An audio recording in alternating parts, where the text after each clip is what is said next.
Today, as today we are talking about Tata Motors. Tata Motors के talk के बारे में हम अपना व्यू रखेंगे, लॉन्ग टर्म और थोड़ा सा शॉर्ट टर्म भी, मतलब दोनों तरफ का व्यू हम अभी देखेंगे। टाटा मोटर का स्टॉक अभी कंसोलिडेशन कर रहा है पिछले 1 2 3 4 5 6 7 मंथ से कंसोलिडेशन कर रहा है। इस कंसोलिडेशन का ब्रेकआउट होगा या ब्रेकडाउन होगा, इसके बारे में हम थोड़ा एनालिसिस करेंगे। अगर इस मंथ की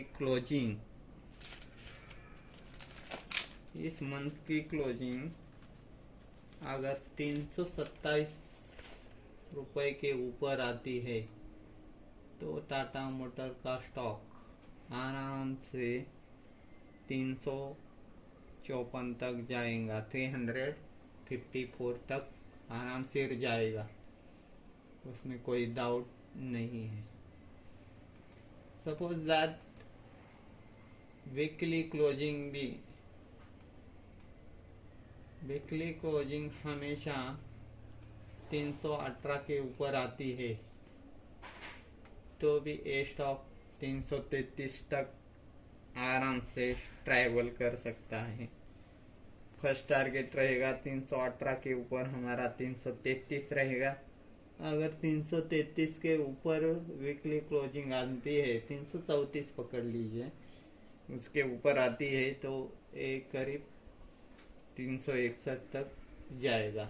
मतलब इस कंसोलिडेशन बॉक्स में ये कंसोलिडेशन करेगा। और अगर मंथली क्लोजिंग 354 के ऊपर आते हैं तो ये स्टॉक डेफिनेटली ऊपर जाएगा, नीचे आने का कोई डाउट ही नहीं है। अभी हम डे में देखते हैं तो डे में क्या देखते हैं, देखो अभी 327 के ऊपर रेजिस्टेंस खा के वही से गिरा। अगर ये 327 के ऊपर टिक जाता है, 318 के ऊपर भी ये सपोर्ट ले सकता है, 318 के ऊपर सपोर्ट लेके ये 334 तक जा सकता है, 334 तक जा सकता है।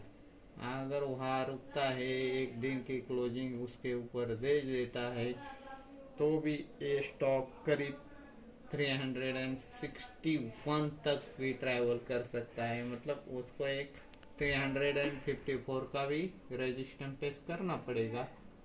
ये मेरा टाटा मोटर का फिलहाल ये शॉर्ट टर्म और लॉन्ग टर्म व्यू है। लॉन्ग टर्म में आपको 354 के ऊपर जब तक मंथली क्लोजिंग नहीं आती तब तक बहुत लॉन्ग जाने का टाटा मोटर का कोई मतलब नहीं है। Thank you, that's it for Tata Motors.